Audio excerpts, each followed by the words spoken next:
Hello everyone, स्वागत है आपका हमारे चैनल में। आज की वीडियो में हम देखेंगे उत्तराखंड यूटेट 2025 के फॉर्म फिलिंग का पूरा प्रोसेस डिटेल में, जिसमें हम आपको बताएंगे कि आप यूटेट एग्ज़ाम का फॉर्म कैसे भर सकते हैं अपने मोबाइल फ़ोन से घर बैठे। रजिस्ट्रेशन से लेकर पेमेंट तक हम पूरा प्रोसेस बताएंगे डिटेल में आपको। तो शुरू करते हैं ये वीडियो। तो सबसे पहले जाना है आपको गूगल में और टाइप करना है यूटेट। जैसे आप यूटेट टाइप करेंगे आपको पहले ही नंबर पर यूटेट की वेबसाइट दिखाई देगी, उत्तराखंड टीचर एलिजिबिलिटी। आप चेक भी कर सकते हैं, UKUTET.com करके वेबसाइट आपको दिखाई देगी। आपको इस पर क्लिक करना है। जैसे ही आप इस पर क्लिक करेंगे तो यहाँ पे आपको ये जो वेबसाइट है नीचे की तरफ को स्क्रॉल करना है। यहाँ पे आपको डेट बता देते हैं। इसके फॉर्म आपके 10 जुलाई से बनने शुरू हो गए थे और 5 अगस्त इसकी लास्ट डेट है। रात्रि 11-12 बजे तक मतलब आप फॉर्म भर सकते हैं। और जो आपका पेपर है वो 27 सितंबर को है। इसी के साथ ही अगर आपको यहाँ पे इसका डिटेल में नोटिफिकेशन चाहिए तो आप यहाँ पे ब्राउचर में जाके डाउनलोड कर सकते हैं। आपको यहाँ पे अब न्यू रजिस्ट्रेशन में क्लिक करना है। न्यू रजिस्ट्रेशन आपको यहाँ पे दिखाई दे रहा होगा। न्यू रजिस्ट्रेशन पे आपको यहाँ पे क्लिक करना है। न्यू रजिस्ट्रेशन पे क्लिक करने के बाद आपको यहाँ पे गाइडलाइंस दिखाई दे रही होंगी। यहाँ पे आपको पढ़ना चाहें तो आप पढ़ सकते हैं। इसी के साथ ही अगर आप हिंदी में पढ़ना चाहें तो आप ऊपर हिंदी में भी पढ़ सकते हैं। यहाँ पे आपको बता दूँ, अगर आप जनरल या ओबीसी कैटेगरी से हैं तो आपकी जो फ़ीस है वो 600 रुपये है एक एग्ज़ाम के लिए। अगर आप दोनों देना चाहते हैं यूटेट 1 और यूटेट 2 तो 1000 रुपीज़ है। वहीं SC/ST के लिए 300 रुपये और वहीं दोनों एग्ज़ाम के लिए 500 रुपये यहाँ पे फ़ीस रहेगी। आपको नीचे की तरफ को स्क्रॉल करना है और लास्ट में आपको आई एक्नॉलेज वाले में राइट कर देना है और प्रोसीड पे क्लिक करना है। इसी के साथ आपको यहाँ पे बता दूँ कि यहाँ पे उन्होंने लिख भी रखा है रेड कलर में कि after final submission of online application form no offline online request will be accepted. यानी कि जो आपके फाइनल सबमिट जब आप कर देंगे तो आपके बाद आप इसमें करेक्शन नहीं कर सकते। इसलिए आप जो फॉर्म भरें तो बड़ी सावधानीपूर्वक भरें, देख लेंगे कोई गलती ना हो, क्योंकि इसके करेक्शन का आपको मौका नहीं मिलेगा। प्रोसीड में क्लिक करने के बाद आपको नया रजिस्ट्रेशन का यहाँ पे डिटेल डालनी होगी। सबसे पहले आपको नेम डालना है, फादर नेम डालना है, मोबाइल नंबर डालना है, ईमेल आईडी और उसके बाद कैप्चा कोड आपको साइड में दिखाई दे रहा होगा, ये डालना है। और यहाँ पे मैं स्क्रीन को रोटेट कर देता हूँ जिससे आपको फुल स्क्रीन में दिख सके। तो आपको यहाँ पे कैप्चा कोड दिखाई दे रहा होगा, कैप्चा कोड आपको यहाँ पे फिल करना है और उसके बाद सबमिट पे क्लिक करना है। तो जैसे ही आप सबमिट पे क्लिक करेंगे तो यहाँ पे आपको OTP आएगा, या तो मोबाइल नंबर पे आएगा या फिर ईमेल आईडी पे आएगा। आपको यहाँ पे OTP डालना है और वेरीफाई OTP पे क्लिक करना है। जैसे ही आपका OTP डालेंगे, वेरीफाई OTP करेंगे तो यहाँ पे आपको लिखा आएगा your account has been created. आपका अकाउंट बन चुका है और आपकी जो लॉगिन डिटेल है वो आपकी ईमेल आईडी पे दे दी गई है। आपके पास मैसेज भी आ जाएगा, वैसे मैसेज भी हमारे पास आ गया है जिसमें यूज़र आईडी और पासवर्ड दिया होगा। तो अब हम लॉगिन करेंगे उस यूज़र आईडी और पासवर्ड को डाल के। आप उसमें भी ओके करके आगे का फॉर्म भर सकते हैं। तो जैसे ही आप ओपन करेंगे तो आपको माई प्रोफाइल करके यहाँ पे दिखाई देगा। यहाँ पे आपको अप्लाई फॉर यूटेट 2025 करके एक पर्पल कलर का आपको यहाँ पे ऑप्शन दिखाई दे रहा है। आपको इस पर क्लिक करना है। इसी के साथ अगर पासवर्ड आप चेंज करना चाहते हैं तो आप चेंज पासवर्ड पर जाके पासवर्ड भी चेंज कर सकते हैं। तो सबसे पहले आपको बताना है कि आपका एप्लीकेशन फॉर्म किसके लिए है, यूटेट 1, यूटेट 2 या यूटेट 1 और 2 दोनों के लिए है। तो आपको यहाँ पे क्लिक कर देना है। इसके साथ ही जो आपका एप्लीकेंट नेम है, मोबाइल नंबर है, ईमेल आईडी, फादर्स नेम वो पहले से फिल है, आपको फिल नहीं करना है। जेंडर आपको यहाँ पे सिलेक्ट करना है। उसके बाद आपको यहाँ पे डेट ऑफ बर्थ डालनी है, मदर्स नेम डालना है, होम डिस्ट्रिक्ट डालनी है, कौन सी डिस्ट्रिक्ट से आप हैं। उसके बाद आपको कैटेगरी डालनी है अपनी और सब कैटेगरी यहाँ पे डालनी है। सब कैटेगरी डालने के बाद आपको यहाँ पे दिव्यांग के बारे में बताना है कि आप दिव्यांग में आपको येस नो करना है। इसके बाद आपको यहाँ पे लैंग्वेज चूज़ करनी है, first language, second language. First language जो है आपकी वो थोड़ी कठिन आएगी सेकंड लैंग्वेज से, तो आप यहाँ पे ध्यान से इसको चूज़ कर लेना कि फर्स्ट लैंग्वेज में आपको हिंदी इंग्लिश है और बाकी जो लैंग्वेज में आपका संस्कृत उर्दू भी यहाँ पे ऐड है। मतलब जो आप फर्स्ट भाषा लेंगे वो भाषा आप सेकंड भाषा नहीं ले सकते, दूसरी भाषा आपको लेनी होगी। इसी के साथ ही जो फर्स्ट भाषा होगी वो थोड़ी कठिन आएगा उसका पेपर बाकी सेकंड भाषा के मुकाबले, इसलिए आप पहला चूज़ ढंग से कीजिएगा। उसके बाद आपको यूटेट के सब्जेक्ट बताने हैं। यहाँ पे आपको मैथ साइंस या सोशल स्टडीज़। उसके बाद आपको UTET प्रथम परीक्षा में ये आपका ओपन नहीं होगा। दूसरा वाला हमने अगर किया है तो पहला वाला यहाँ पे जो ऑप्शन है ओपन नहीं होगा। 19 नंबर वाला ओपन नहीं होगा अगर आपने यूटेट सेकंड ले रखा है, और अगर यूटेट 1 ले रखा है तो जो ये आपका सेकंड वाला ऑप्शन है वो ओपन नहीं होगा। तो आपको इसमें से एक ही को भरना है। क्या कर रखा है आपने, BTC DLED B.Ed जो भी कर रखा है आपने, आपको यहाँ पे डालना है। पास्ड है, इन ट्रेनिंग है, एनरोल्ड है तो भी आप डाल सकते हैं। ट्रेनिंग ईयर भी आपको डालना है, कौन से आपने ईयर, प्रवेश का वर्ष क्या था आपका। तो ट्रेनिंग ईयर में आप अगर प्रवेश आपने अभी लिया है तो आप प्रवेश वाला ईयर भी डाल सकते हैं, और अगर पास वाला ईयर आपने पास्ट है तो आप पास्ट वाला ईयर भी डाल सकते हैं। इसके बाद 25-26 में आपको एलिजिबल कोड यहाँ पे डालना होगा। 26 में आपको यूटेट का एलिजिबल कोड दिखाई दे रहा होगा। Click here for eligible code, आप देख सकते हैं कि वहाँ से जो भी आपका कोड होगा वो कोड नंबर आप यहाँ पे डाल देंगे। तो चलिए मैं यहाँ पे आपको कोड नंबर दिखा देता हूँ।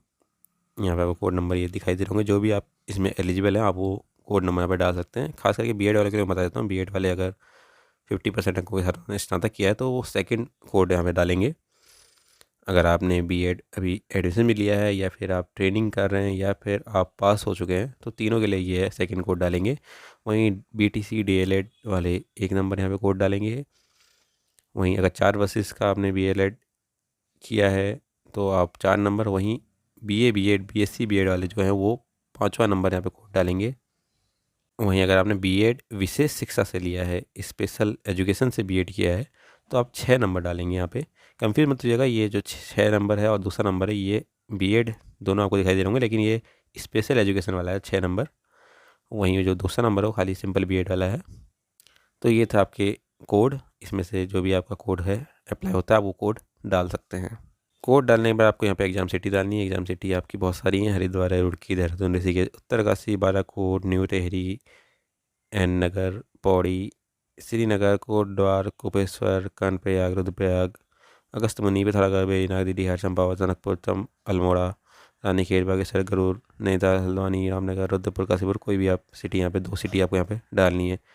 इसी के साथ आपको अपना स्टेट डालना है, कौन से स्टेट में हैं आप, कौन से स्टेट से हैं, उत्तराखंड, डिस्ट्रिक्ट डालनी है, पिन कोड डालना है, और आइडेंटिटी प्रूफ आपको यहाँ पे लगाना है। आइडेंटिटी प्रूफ में आप यहाँ पे Aadhaar card, PAN card, voter ID, passport, driving licence कुछ भी लगा सकते हैं। साथ में आपको आइडेंटिटी प्रूफ नंबर भी यहाँ पे डालना है। उसके बाद आपको सेव पे एंड नेक्स्ट पे क्लिक करना है।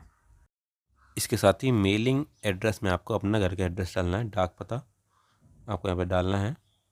सेव और नेक्स्ट पे क्लिक करने के बाद आपको यहाँ पे अपलोड फ़ोटो का ऑप्शन यहाँ पे दिखाई देगा। यहाँ पे आपको अपनी फ़ोटो अपलोड करनी है, साथ में सिग्नेचर, और इसके साथ ही आपको यहाँ पे अपना लेफ़्ट हैंड का थंब इम्प्रेशन भी यहाँ पे डाउनलोड करना है।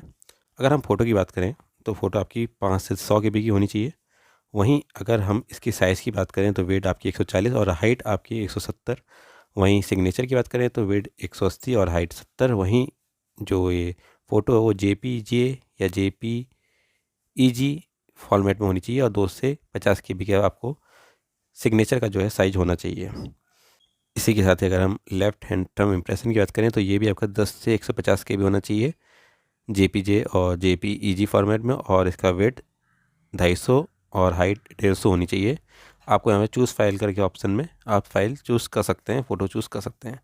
अब बात करते हैं फ़ोटो अपलोड करने में जो है वो समस्या आपको देखने को मिलेगी। वो इस कारण होती है कि आपकी जो हाइट और वेट्स है वो सही नहीं होती, या फिर आपका जो KB है उसमें अंतर होता है। तो आप इन दोनों चीज़ों को चेक कीजिएगा। अगर हम बात करें कि आप ये साइज़ कैसे सही कर सकते हैं तो मोबाइल से, तो आपको गूगल पे एक वेबसाइट भी दिखाई देगी रिड्यूस इमेज करके, वहाँ से भी आप इसका साइज़ जो है वो सही कर सकते हैं, या फिर आप कंप्यूटर से भी सही कर सकते हैं। फ़ोटो अपलोड करने के बाद आपको सेव और नेक्स्ट पे क्लिक करना है। फ़ोटो अपलोड करने के बाद आपको यहाँ प्रीव्यू करने का ऑप्शन दिखाई देगा। यहाँ पे आपको सारी डिटेल दिखाई देंगी, साथ में यहाँ पे आपके फ़ोटो और थंब इम्प्रेशन और सिग्नेचर दिखाई देंगे। आपको नीचे की तरफ को स्क्रॉल करना है। लास्ट में आपको यहाँ पे प्लीज़ एग्री करके कंडीशन दिखाई देगी। यहाँ पे आपको जो है कंडीशन दिखाई दे रही है, उसमें आपको राइट टिक करना है और सेव और नेक्स्ट पे क्लिक करना है। जैसे आप सेव और नेक्स्ट पे क्लिक करेंगे यहाँ पे आपको पेमेंट करने का यहाँ पे ऑप्शन आ जाएगा। आवेदन शुल्क एक फॉर्म है तो 600 रुपये लिए जा रहे हैं। क्लिक हेयर फॉर पेमेंट पे यहाँ पे क्लिक करेंगे। इसी के साथ ही आपको यहाँ पे एक लाइन दिखाई दे रही होगी जिसमें ये कहा कि अगर आपके अकाउंट से पैसा कट जाता है, ऑनलाइन आवेदन में अपडेट नहीं हुआ हो, तो कृपया 24 घंटे स्वतः अपडेट हो जाएगा। दोबारा भुगतान करने से बचें। दोबारा भुगतान आपको नहीं करना, 24 घंटे तक आपको वेट करना ही करना है अगर आपके पैसे कट गए हैं अकाउंट से। तो चलिए यहाँ पे हम क्लिक हेयर फॉर पेमेंट पे क्लिक करते हैं और स्क्रीन को हम दोबारा से सीधा कर देते हैं। तो जैसे ही हमने पेमेंट वाले में ऑप्शन में क्लिक किया तो यहाँ पे आपको ऑप्शन दिखाई देने credit card, debit card, net banking, UPI, Bharat QR, किसी से भी आप पेमेंट कर सकते हैं। हम यहाँ पे डेबिट कार्ड से करेंगे क्योंकि डेबिट कार्ड से जो पेमेंट होता है वो जल्दी हो जाता है, मतलब इसमें गड़बड़ के चांसेस कम होते हैं, तो हम डेबिट कार्ड का इस्तेमाल करेंगे यहाँ पे। इसके बाद यहाँ पे आपको कार्ड होल्डर का नेम डालना है, कार्ड नंबर डालना है, एक्सपायरी डेट, CVV नंबर डालना है जो आपके ATM कार्ड के पीछे होता है। उसके बाद आपको यहाँ पे एरो दिखाई देगा, इस पर आपको क्लिक करना है नीचे की साइड को। जैसे ही आप एरो पे क्लिक करेंगे प्रोसेसिंग करके आएगा। उसके बाद आपसे OTP डालने को कहेगा कि आपके मोबाइल नंबर जो भी ATM कार्ड जिससे लिंक होगा उस नंबर पे आपको OTP आएगा, तो आपको OTP डालना और मेक पेमेंट पे क्लिक करना है। मेक पेमेंट पे क्लिक करने के बाद आपको ट्रांजैक्शन सक्सेसफुल करके दिखाई दे रहेगा, लेकिन साथ में उन्होंने प्लीज़ वेट भी कह रहे हैं कि वेट करो थोड़ा, ऑटोमेटिकली ये रीडायरेक्ट करेगा मर्चेंट वेबसाइट में जो इसकी ऑफिशियल वेबसाइट उसमें आ जाएगा। तो उसके बाद आपको यहाँ पे योर पेमेंट वॉज सक्सेसफुल करके दिखाई देगा कि आपका पेमेंट हो चुका है। हमने ये जो स्क्रीन है दोबारा से रोटेट कर दी है। इसमें साइड में कहना है कि अगर आपको प्रिंट करना है एप्लीकेशन तो आप होम पेज में जाइए। होम पेज का ऑप्शन आपको साइड में यहीं पे माई होम पेज दिखाई दे रहा होगा, उसमें चले जाइएगा आप। यहाँ पे आपको print application for U TET 2025 दिखाई दे रहा है, आपको इस पर क्लिक करना है और अपना एप्लीकेशन फॉर्म प्रिंट कर देना है। उसके बाद आप लॉग आउट कर सकते हैं यहाँ से। तो ये था फुल प्रोसेस यूटेट 1 यूटेट 2 के फॉर्म फिलअप का। उम्मीद करते हैं कि आपको वीडियो पसंद आई होगी। वीडियो पसंद आई तो लाइक कीजिए, चैनल को सब्सक्राइब कीजिए। धन्यवाद।